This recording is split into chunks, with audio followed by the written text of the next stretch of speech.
My name is Lumko Mtimbi. I'm standing for Bomikazi Mulapo, who sang a lot over the weekend, and her voice is whispering. Good afternoon, Minister. And without much ado, we're here to hear the Minister after the engagement that the Minister has been having with the industry, speaking to us on the state of the drought and the drought relief. And I'm going to then ask Minister to speak to us, and then thereafter we will have a discussion, and we will be able to introduce everyone as we take the mic in respect of answering questions. Thank you very much, and Minister, over to you.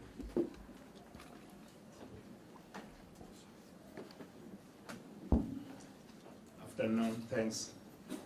Members of the media present in Cape Town. We have the CEO of NAMC, Mr. Ronald Ramabulan, CEO of Agri-SA, Mr. Omri Fanzei, President of AFASA, or CEO of AFASA, Mr. Mahanjana, CEO of Green South Africa, Mr. James de Villiers, Janet de Villiers, sorry. Ladies and gentlemen, good afternoon. South Africa Weather Services indicated that South Africa is currently in the grips of the worst drought in 23 years. The last big El Nino weather pattern that affected South Africa so extremely was back in 1992. The current El Nino is worldwide and is estimated to last for several more months. Most areas of the country received below normal rainfall coupled with high temperatures during the late part of 2014-2015 summer season. The continued low rainfall resulted in dry conditions, with drought being reported in KwaZulu-Natal, Mpumalanga, Limpopo, Free State, Northwest, and parts of Gauteng, Northern Cape, Eastern Cape, and Western Cape provinces. The Eastern Cape, Western Cape, and Northern Cape are still being assessed. Agricultural production has been severely affected by the drought, and field conditions are very poor, and crop farmers could also not plant their crops during the planting season due to inadequate rainfall. The department repatriated 305.3 million rands from the CASP and the Lima funds towards the drought relief. Government intervened by assisting the affected livestock farmers with animal feeds and drilling new boreholes for the provision of water for the livestock. In addition to the 305 million DAF, together with Department of Rural Development and Land Reform, commit about 66.4 million rands on land care programs for 2015-2016. Land care is a community-based and government-supported approach to sustainable management and use of agricultural natural resources. The overall goal of land care is to optimize productivity and sustainability of natural resources so as to result in greater productivity, food security, job creation, and better quality of life for all. The land care program serves as a catalytic program that encourages land users to practice sustainable land management practices such as conservation agriculture, which serves as a precautionary measure to land degradation, reduced grazing capacity, and severe soil moisture loss during drought situations.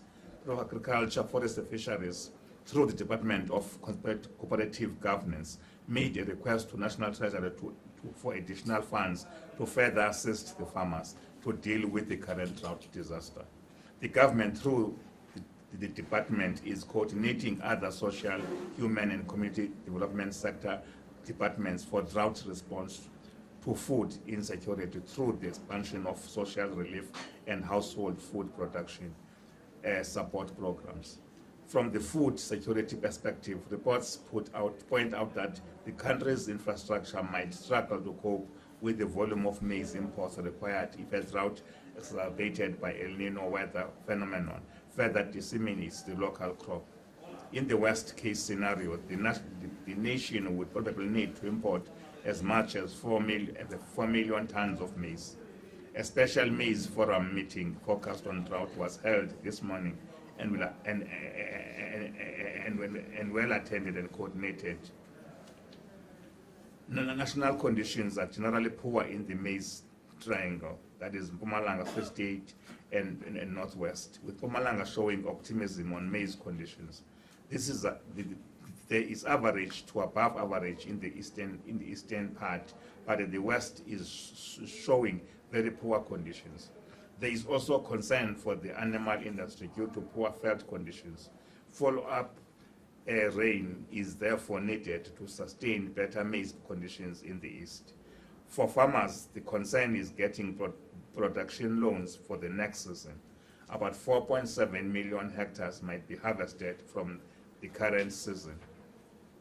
There is a possibility of 5 to 6 million tons import needs for both white and yellow maize, combining with the predicted regional needs such as Zimbabwe, Lesotho, Namibia, Botswana, and Swaziland. Import needs will be at 10.9 million tons, covering their commodities such as soya and wheat.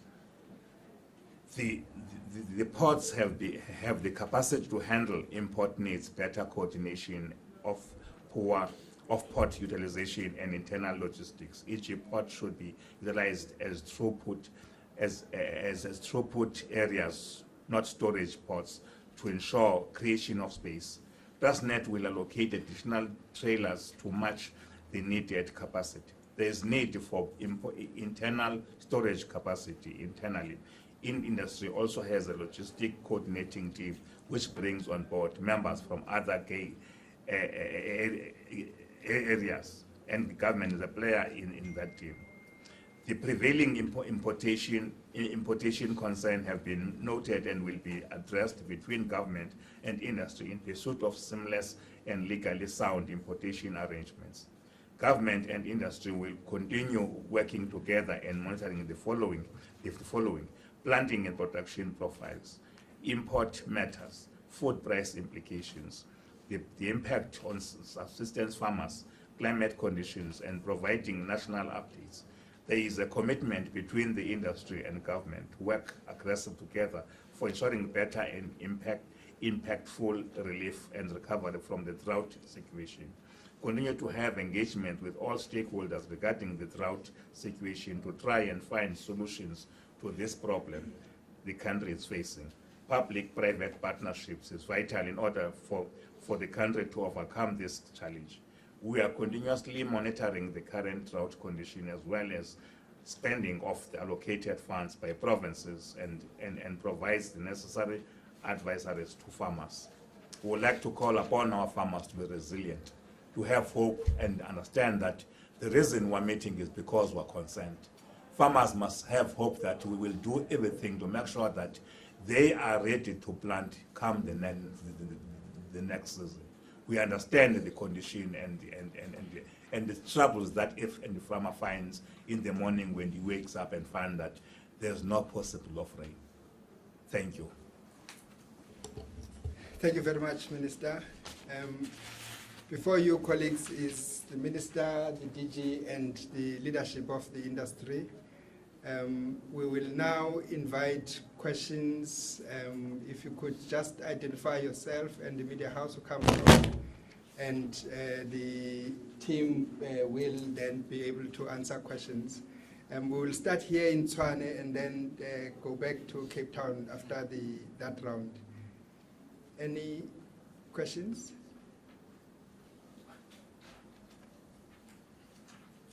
Yes. Good afternoon, Minister. Karen Labuskaghni from Power FM.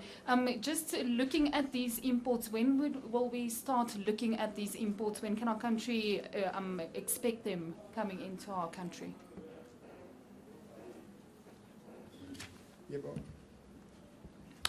Good afternoon, I'm Tapusa from Bloomberg News. We just wanted to find out more about the import infrastructure, with regards to infrastructure, if there's been any discussions in that regard as to how are they going to be handled by rail, by road, and how much is going to go into all that transportation. Thanks for now. Any other question? A follow-up from Karen? Sorry, Minister, just re-looking at the statement there is on page 3. It says that the nation would probably need to import as much as 4 million tons of maize. And then later on, it is said that we can expect between 5 and 6 million. Can we just have clarity on that, please? Thank you. Okay, those are the questions in this round. Or Tshepiso, want to follow up again? No, I'm not following up. I just wanted, within the question that I asked, just with adding to that, have the imported wheat, the maize, has it been sampled as yet? Yeah.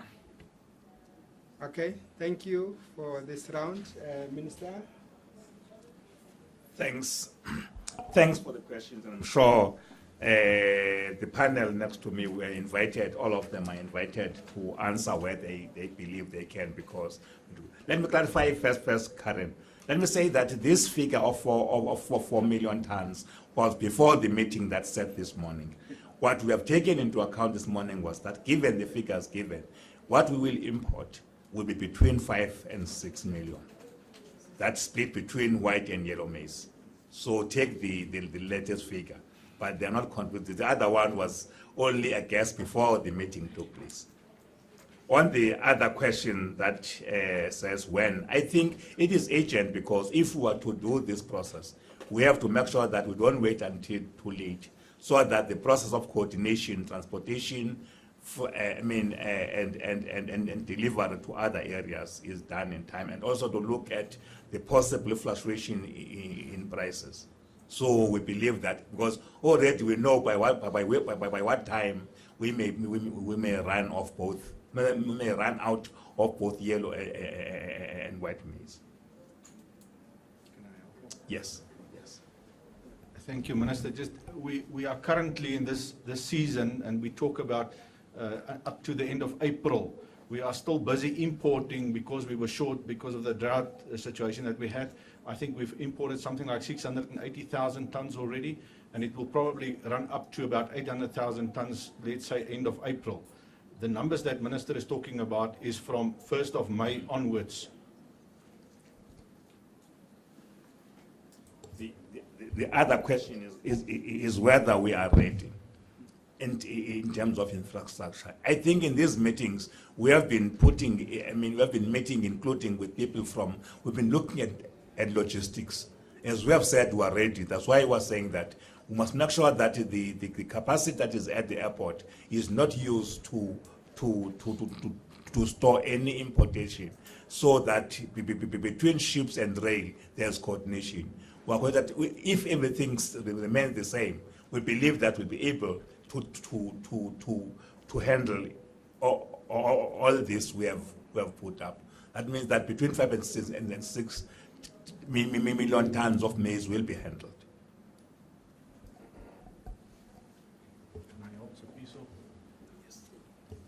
The question, Tshepiso, in terms of the sampling, the normal practice is that you take a sample at loading. The sample gets flown to South Africa for analyzing as well. But the authorities in the foreign country, they must make sure that it met the contracts of between the buyer and the seller. And then when it gets into South Africa, then obviously our Department of Agriculture and Health must take samples to make sure it meets our phytosanitary and sanitary measures. It gets analyzed in South Africa before it gets released for commercial use in the market.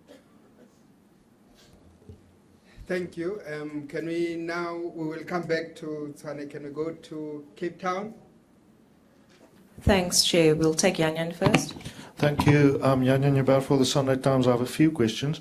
Minister, every time we get briefed on the drought, it feels to me as if there's almost a feeling of unreality when the cabinet members speak, because there's very little detail and there seems to be a great discrepancy between the planning that took place and the reality on the ground. Therefore, I would like to know how much feed has government actually provided to farmers, and how much does it believe is needed? Because what we see here from the Western Cape are many lorries that are being driven up to the north of the country where the drought is more severe, but which are financed by the actual agriculture industry in the Western Cape. What is the role of the state? What has Cabinet done? Secondly, how many boreholes have you sunk you can give us a ballpark figure, but is it like 3 or is it like 300? And round and about where? Because although this isn't your responsibility, we are inundated by information from small towns all over South Africa, from Tsenin to Alawal North and many others who do not have water. So how many boreholes have you sunk and just about where was it done? Then are we faced with a problem because our contingency reserve was used for civil service pay increases? Is that why drought support has been so slow in coming? And then finally, I think my first point is made by the difference that you just pointed out between what you say is a guess of 4 million tons and which is now faced by a reality of 5 to 6 million tons of maize that has to be imported. That is a difference of 25 to 32%. What kind of background does your department provide for it to be out by that massive margin? We are talking about people's actual food that they must eat. Is your department actually well equipped to run this exercise? Paul?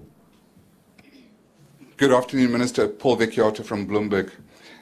Just on the importation of the maize, whilst the international maize prices have dropped somewhat, the rand's weakened even further. Have you worked out how much this will cost the country in terms of money going out to pay for those maize imports of 4 to 7 million tons? And then secondly, South African farmers have the highest debt levels ever. It's roughly about 125 billion rand they owe the banks. Have you met with the banks to ask them to maybe go easy on these farmers, come to some kind of arrangement that they will have money or cash flow to plant seed in the next season, that kind of thing? Thank you very much. Chantal? Hi, Chantal from the African News Agency. We're a bit of at a disadvantage in Cape Town is that we don't have the statement and we can't hear. The sound is really bad down here. So first of all, I just wanted to know who the speaker on the minister's left is that spoke now. And then also, you were saying are you saying that you're importing via air, sea and rail? And do we have proper infrastructure in place? And then also, when are we expected to run out of maize locally? And then from where are we importing? And then last one, Yan again. Sorry, it's just another call for detail. Minister, you say that we are ready as far as rail and harbours are concerned, but I mean the worry that we are not is actually lies very deep. What do you base the fact on, and what kind of figures do you have that we will be able to handle these imports in our harbours and on our rail system? That's it from Cape Town. Thank you, Cape Town. Minister. Thanks, Cape Town.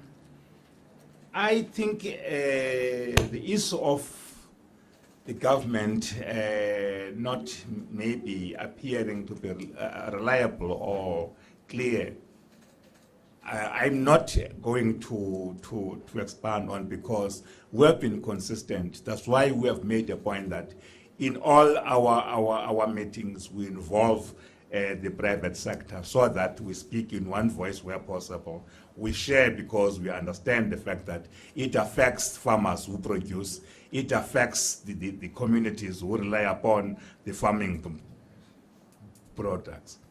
And as to how much do we need to feed, as well as how many boreholes were built, I think that information will be made available, because I can assure you this, that what we have done as a department in December, we have taken out 10% of what has been set aside for production, so that it can be used to do exactly, to make sure that we buy feed, as well as to make sure that we drill boreholes. If you have seen trucks leaving Cape Town to other areas by the Department of Cape Town, that is the amount that the department have set aside. That money equals 3.5 million rands to make sure that there are boreholes. And I can assure you this, that provinces have given us figures as to, in each province, how many boreholes were built, the amount of feed that was bought, and how many animals have been saved. And the question as to say whether the money that has been made available is less because reserved have been used for other purposes. I think the answer is the opposite, because before you can set funds for drought relief, certain processes must be followed. One, that area should be declared a disaster area by the local government. Processes must take its place. I can assure you that 5 provinces have been declared disaster areas. Processes to make sure that funding is made available have gone through. The Department of Treasury is busy working to make sure that every area has been assessed to conform to what has been explained. And I'm sure that that funding will be made available very soon to make sure that we can assist farmers. And whether the department is prepared. I think the issue of 2 figures should not be taken or read wrongly. I said that when we put the 4 million tons of maize, it was before the report we got just now from the team that met this morning. That report is because it has been based from information from the stakeholders to say that if the country is to survive beyond May of this year, we need to have 5 to 6 million. Remember, yellow maize is used for animal feed. White maize is used for human consumption. We're clear of the factors because we do have a department that does not only work alone, but shares the information with other stakeholders. We are aware of the highly indebtedness of our farmers, made worse now that they have not been able to plant. We have, as a department, been in contact with Land Bank as well as IDC to look at funding models that are made available, and even issue of soft loans. Ideas have been given by Agri-SA and others as to how best can we assist farmers. But those we take into other structures to make sure as government we can be able to look and assist them. When can we assist? I mean, I think Mr. Yanimola, who is on my left, Yanit Villiers, sorry, the CEO of Agri-SA, sorry, man, Grain SA, man, why do I make this mistake? Has made it clear that by the end of May, we may be short of white and yellow maize. Is when then we'll have to make sure that by that time we have enough maize in stock. But as to the issue whether the capacity of our infrastructure, Transnet rest, we have been in contact with them. We've been made aware that they are ready. We have worked out to say that these volumes will be able to be taken to the destination that they should be in, provided, of course, that everything remains the same. So we're sure that we're confident that all those things will be done. I don't know if Mr. Anybody wants to make any further, maybe Mr. Yanti Villiers would add anything on the issue of maize, all that. Thank you, Chairperson. I think just to explain to people, when you talk about the current crop estimates, the first official crop estimate is only coming out at the end of February. So what we get at the end of January is how much hectares have been planted. Now, if I can show you the photos from last week when we traveled the country, the maize is this high in some instances in the northwest. There's no ways that we can, as a country or anybody, say what is the crop going to be like. So I think it is a bit unfair to judge, how far are we out at the moment. In a disaster year, it's always more difficult to judge. So what we've done is we have got a whole survey done through the agribusinesses to say what is the hectares planted, and we took a sort of a scenario and say in the east of the country it seems like we average, maybe some areas even above average. The potential is there for a crop like that. The east only produce about 40% of the maize in the country, mostly yellow. But when we look at the west where the white maize is produced, this is where the problem is, and there the maize is a month later than we plant in the east, and it was later in any case because of the bad situation in the rain. So our best guesstimate at the moment is we're going to need somewhere between 5 and 6 million, and this is why we judge it like that. How much it's going to cost? I think if you take 5 or 6 million tons and you multiply it by the current prices, or just, you know, like 3,500 rand or something like that, you're going to get to an awful lot of money. It's something like 20 billion rand or something like that. And this is only maize. We're not talking about the 2 million tons of wheat that we're importing. We still need some soybean meal, especially for our poultry industry and things like that. When are we going to run out of maize? We've got stocks, and if we look at the current estimate of the crop, we're going to run out of white maize by September, or somewhere September, October. And this is why we need to start looking at imports and rather do it earlier than later. The difficulty is, of course, white maize is not readily available in the world, but we are still talking to government and see what is it that we can do in a situation like this to find some white maize, especially maybe in Mexico and the US. This is basically the only white maize available at the moment. So the rest of the maize, somebody asked where is it coming from? Mostly Argentina, Brazil, Black Sea countries. Those are the 3 main sources where we're importing currently, and they are plenty available in yellow maize in the world. I don't think that would be a problem. I think the price is the issue here. Thank you, Minister. Maybe Mr. Bond. There's a question from Paul about banks, engaging with banks. May I just add, and I'm not going to speak to the banks, I'm sorry. First, let me introduce myself. My name is Rod Gravelet Blondin. I chaired the meeting that the Minister referred to. I'm chairman of the Maize Forum, and the meeting that was held this morning was an open meeting under the auspices of the Maize Forum Steering Committee, to which all interested parties were invited. And that included both from the public sector and the private sector. So firstly, let me say that there was a very, very good attendance and very good constructive participation. The reason or the objective for the meeting was to get as best and as most update status report of the situation. And that speaks to the Minister's point of, yes, in the beginning of December, one of the scenarios was possibly 4 million. But as we all know, the rain did not come. Hence the fact that the best estimate that we have now, and remember this is in a sense a fluid situation, is 5 to 6 million tons. That is the latest. That was the first objective of the meeting. And also then to hear from the port authorities, from Transnet, to get an update of the infrastructure. Can the infrastructure handle it? The question was asked. If everything runs smoothly, that is not to say there is perfection at this stage, there will need to be coordination. Coordination between the public sector and the private sector. And this is the commitment that was given at the meeting. As Mr. Yanni de Villiers said, the public sector has committed to see if there are any facilitation that can take place with regard, or any impediments that need to be moved with regard to import of maize.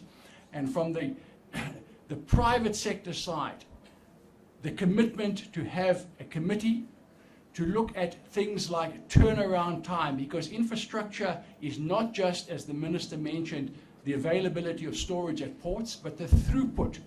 How long does it take for the trucks to come back? So there will be a need to look at coordination of storage outside the actual port. That will be coordinated by a committee. There's also a need to make sure that the trucks taking the maize are emptied or turned around. The quicker you can turn around trucks, the better you can coordinate, the easier and the better the flow would be. And these are the issues where we have a commitment from the private sector and the public sector to address these issues. So there is an acute awareness of the situation, both the gravity and the urgency of the situation. Thank you.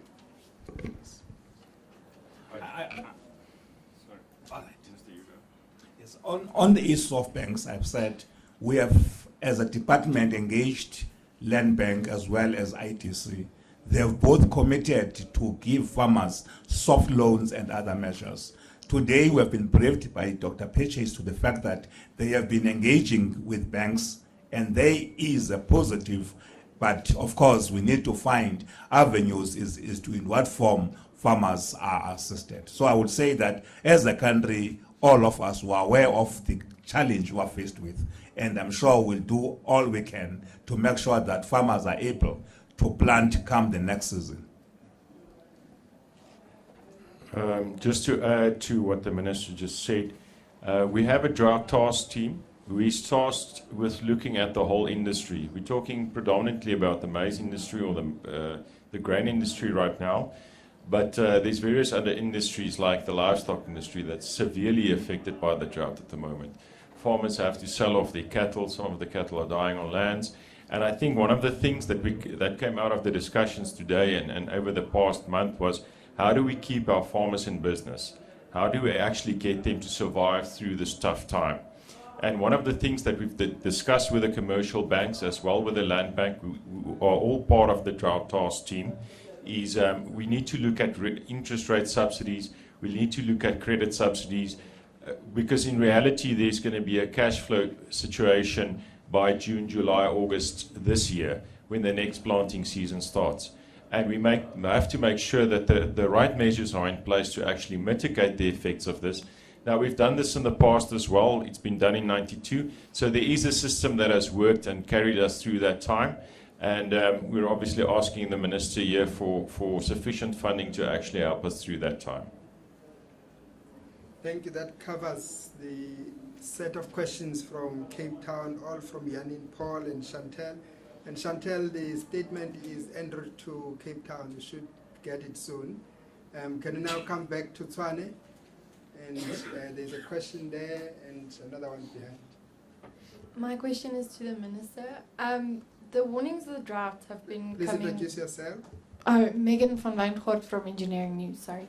The warnings of the drought have been coming for quite some time, and in November, Water and Sanitation Minister Mokonyane stated that government would not provide any assistance to drought-stricken farmers.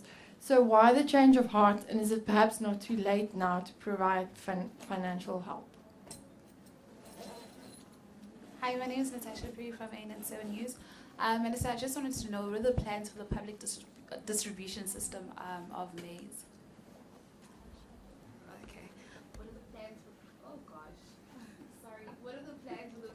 Use the other mic next door. Sorry about that. No problem. Minister, what are the plans for the public distribution system of maize?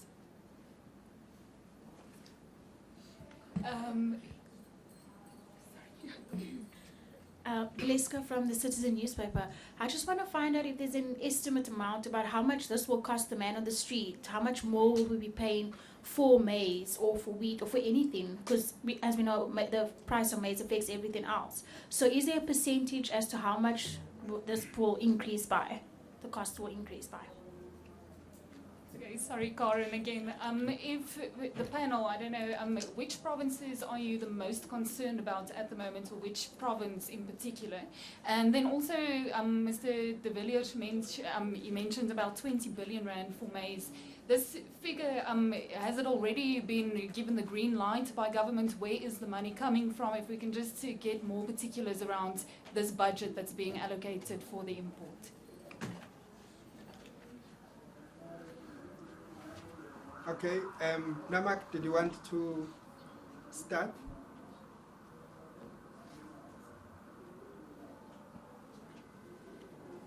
She had asked that I answer the question that the lady had. I'm not sure if I should do that now. Yes. I think there was an issue in terms of how the increase in maize prices will affect food prices. And as you know, government and other agencies measure food prices, and we have a basket of typical products that a normal household consumes. And we produce what we call a food price monitoring report that comes on a quarterly basis. One of the agreements, one of the issues we discussed today was whether we should do that on a monthly basis. so that we're in a position to inform you as quickly as possible what that impact is on other food staples.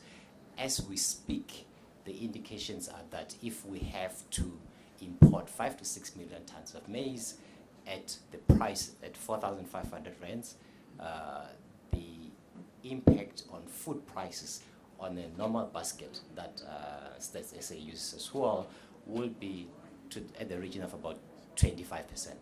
And if we have an additional probably 1,000 rands increase on the price, we might look at an additional 10%.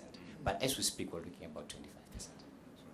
Okay, that was Mr. Ramabulana, who is the CEO of NAMC, one of the entities of the department. Can we now come back to the team led by the Minister? Let me start with answer. I think, yes, Megan, on your question whether we have been warned. I always believe that it doesn't have very much to ask questions that seeks to contradict ministers, because I am not aware of the statement by Mr. Nomvula to the fact that the government will not. Well, and I always respect the boundaries within which we function as ministers. And what has happened then since we became aware of this, at cabinet level, an interministerial committee has been formed, led by COCTA, so that they coordinate. And the ministries are Ministry of Agriculture, the Ministry of Land Reform and Rural Development, the Ministry of Environmental Affairs, so that we're able to get the updates on climate changes as well as weather changes, and as well as the Ministry of Water and Sanitation. We have had many meetings, and our last meeting was on Monday. We all agree that there has to be a need to deal with the issue affecting drought.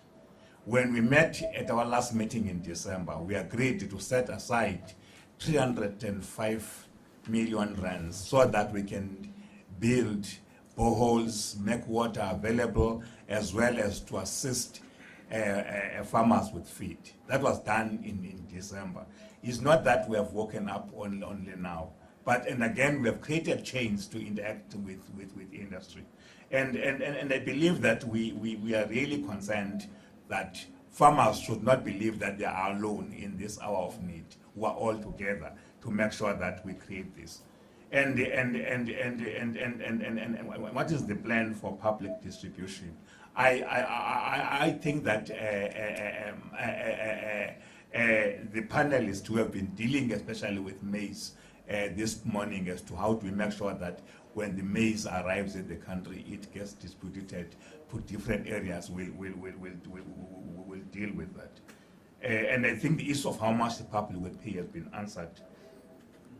And which province are highly impacted? Yes, initially, the 5 provinces that have been declared areas were, KZN, Northwest, Limpopo, Free State. Those were the provinces that have been declared as areas. But we are busy now trying to assess the impact on other provinces, wholly or part thereof, so that we can see what is done. Because when dealing with these things, we don't only wake up and say that province is that disaster area. Processes of government must kick in where it is declared so by the provincial level, and the disaster management committee must be set up so that all processes are followed. I'm sure the other question of the amount and the rest will be answered. I would request the other panelists to deal with that because they've dealt with that matter this morning. Sorry, you are to come, Mr. Panzalius. Yes. I just wanted to, on the provinces, Northwest is particularly, because they've had a previous drought, the situation there is really very challenging and in crisis. Free State, same. In certain parts of the Free State, it has rained a little bit. And then Limpopo and parts of the Northern Cape and the northern part of the Eastern Cape. But I think one of our main challenges going into the winter is feed and fodder for animals through the winter time.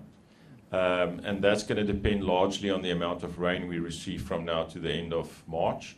And then the next planting season will be the next challenge that we're going to face. Yeah, just briefly on the amount of money, this is the private sector's responsibility. The buyers and the traders will deal with that, and this is and we have done that in the past. You know, we every year we do this sort of thing. This is just in a bigger scale. Sometimes we buy it locally, sometimes we import it, but the market will do that, and every, let's say, buyer have a arrangement with a bank or whatever the case may be. You know, like some of the food companies, they will buy it. They've got the funding to do that. It is now just imported instead of buying it locally. So they've got the systems there.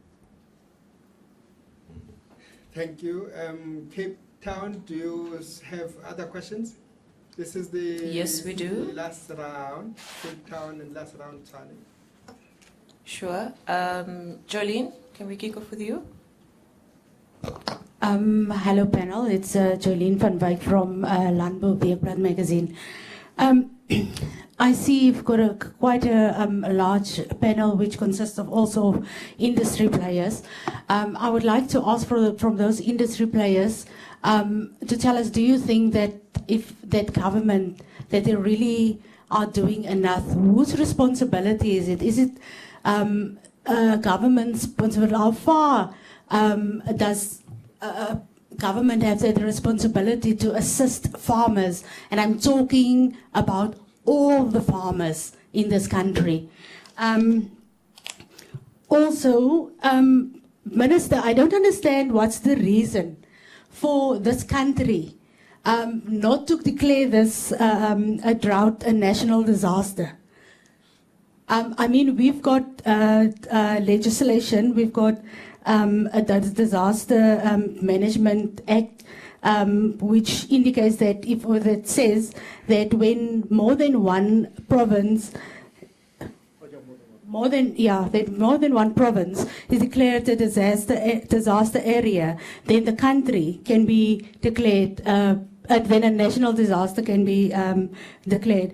And also, I find it very difficult in the past 2 weeks to exactly pinpoint what government has exactly done to help farmers. We've been hearing about sinking of boreholes in provinces and so on. I managed to find out that 3 boreholes have been sunk since last year when Minister Nomvula, when she declared that how much money is available for drought relief.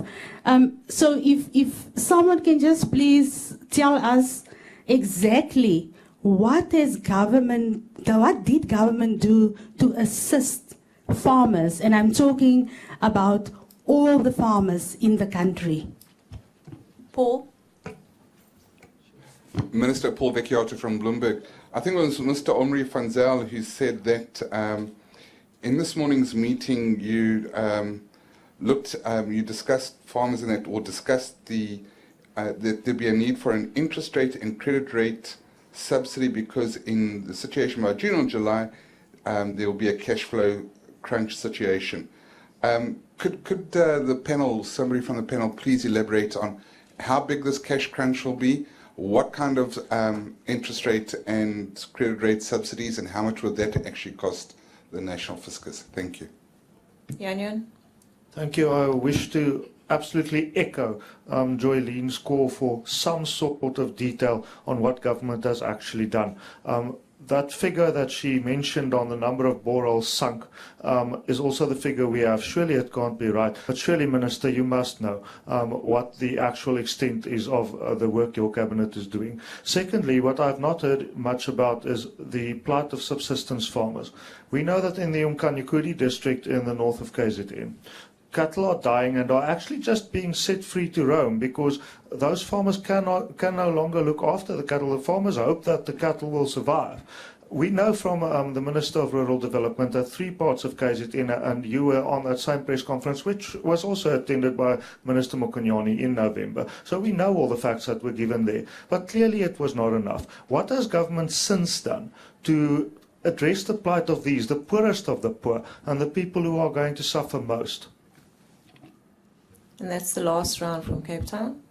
Thank you, Cape Town, Paul, Jolene, Yanin. Who want to start? DG? Thank you. I think what we should put in perspective is that when you deal with the weather, the climate, you're dealing first with the predictions, you then dealing with the estimates, and this is why even the crops, we deal with estimates, and you keep on improving the information as you get closer to the reality. And I hear a lot of concern as the information gets improved.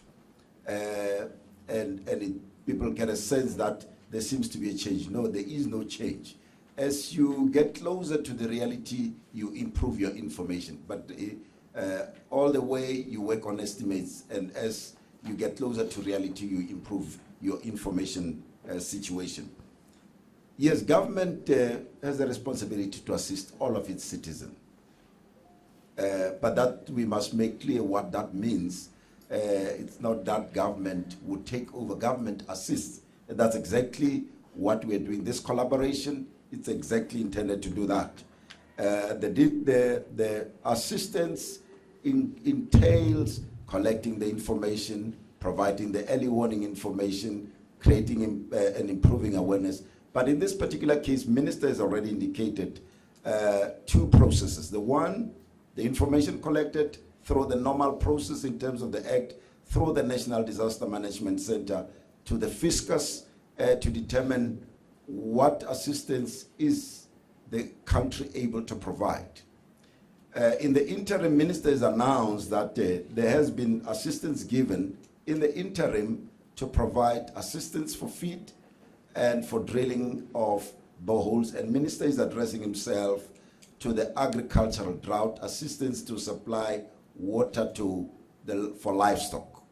The Department of Water and Sanitation takes care of the rest of the water supply to the citizenry. And again, the supply of feed improves again on a weekly basis. These allocations that ministers talked to of 300 million, it's intended to assist the farmers in the interim, whilst the broader support from the fiscus will come through. Thanks, Acting DG. Chairman, do you want to give that feedback from the industry in terms of whether government is doing enough? No, I actually don't, because it's not for me to say. I would rather comment on the fact of whose responsibility is it. And it was clear from the meeting this morning that there's a combined responsibility. And certainly with regard to the sustainability of agriculture going forward, obviously there's a role to be played by government. But I would speak more specifically to the impact of the drought. And there, when I talk about a combined responsibility, for example, we believe that there's a responsibility of government to ensure that there are no unnecessary hurdles to be put in place for imports. On the private sector part, there's a responsibility for the private sector to coordinate the flow of product. So we don't have bottlenecks at the ports, that we have a flow of product. And also to realize that, as we mentioned before, it's not just maize. Maize is the topic of the day, but it's not just maize. There's other agricultural products coming in, so there's a need to coordinate. So it's a combined responsibility as we look particularly towards how do we alleviate the impact of the drought.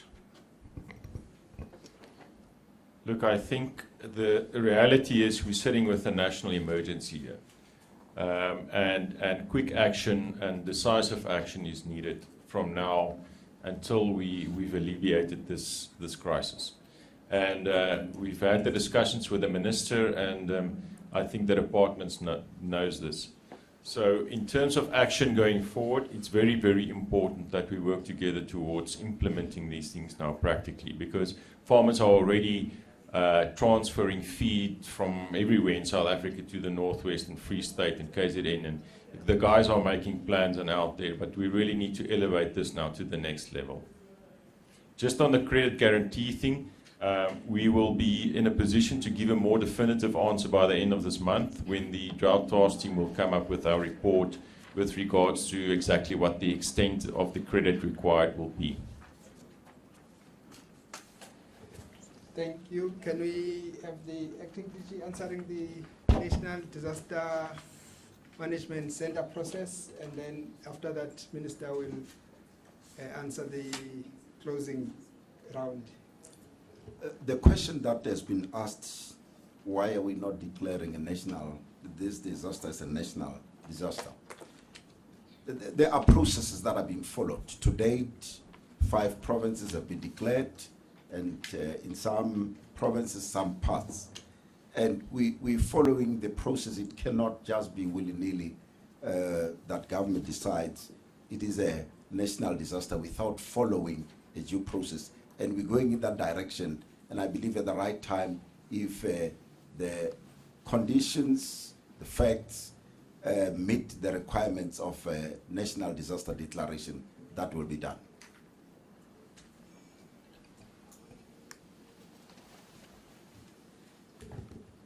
Minister. Thanks. The question was on maybe a detailed report on how many boreholes have been built, how many livestock have been fed. For instance, Free State, Lijwaliputsa, Tabamfutsanyana, Fezle Dabi, Harib, and Mangaung Metro. 109,245 livestock have been affected. 132 boreholes have been budgeted for and are being constructed. KZN, 153,000 cattle or livestock have been affected. The number of livestock affected is 2.7 million. And the 75 dams and 62 boreholes have been identified, and they are on the basis of being constructed. So the figure goes on, and I can assure you that in each and every province, they have identified from the 305 million allocated, some work has been done. And we're meeting next week on Friday, so that we can be given the figure that says, on these projections and plans, how many have been put up and how many are already functioning. So there's work being done, and I think the list is long, and maybe we will make that list available in Cape Town, even if it is for future reference. But I can assure you this, that we have been dealing with this. I want to repeat again, as ministers of the government, we have never ever passed a view that said we will not assist farmers. It's not the policy of government. As we have dealt with disaster situations in the past, we have been coming on board. That's why we have made a point that this meeting of the coordinating committee does this. And again, any board would doubt that. There's proof today that we have been meeting. Not only for today, for this meeting. This meeting began on Monday when the CEO of Agri SA wanted to make sure that we can take stock, which was extended to today, where Green South Africa was part of. And I want to say that to the public, we are committed. We don't do this as a public stunt. We work behind the scenes. We make sure that farmers must not at any time doubt the fact that the government cares. We care, and we believe that we're part of the process. By the way, yesterday, I met one farmer from Lindley, Mr. G.H. Oosthuizen, who's a farmer in that area. We're able to share ideas. What made me happy was that although he has to sell some of his cattle, he is still committed by making sure that all his winners are kept fed and are ready to be used in future. So I want to say this, that we must never at a time like this have a view that says somebody does not care. We are all in this, both the private sector and the public sector. And as a government, we are committed, as I'm saying that, as these ministries that are coordinated by COCTA. Our last meeting was on Monday. The president has been briefed. The cabinet was briefed on Wednesday on what is happening on agriculture. We're all on board. I'm not at liberty as to divulge what the amount will be that will be given at the task of the Ministry of Finance when all has been done. Thank you very much, Minister. Thank you very much to the leadership of the industry. That is the end of the briefing on the update on drought relief from an agriculture point of view. Thank you very much, Cape Town, Tshwane, and the briefing is over. Merci beaucoup.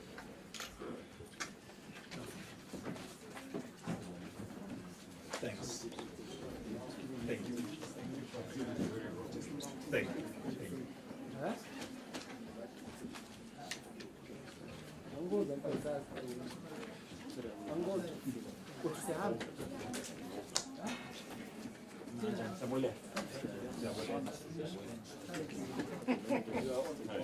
Yeah, no,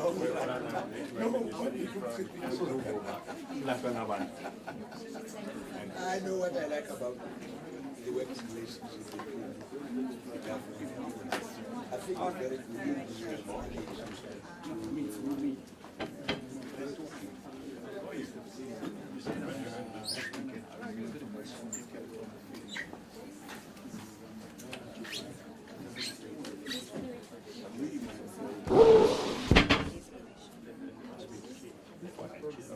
My name is Minister of Agriculture, Forestry and Fisheries.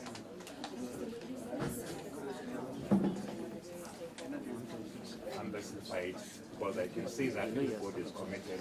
We understand the gravity of the challenges, but I can assure that we are going to make sure that we swim through this and the country can be reliable and informed.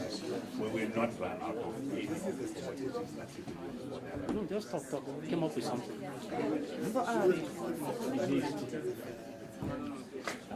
What we have spent as a department up to now is over 5 million. Including this is the 6 million that is used for that. As to what the Department of Treasury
Probably receive more rains towards March and later on in the season. However, the veld can't grow. The growing season sort of stops in March. So hopefully we will receive normal rain. There's some predictions that says you actually have a very wet year after such a drought like this. And I think this is why for farmers like us, we are so desperate to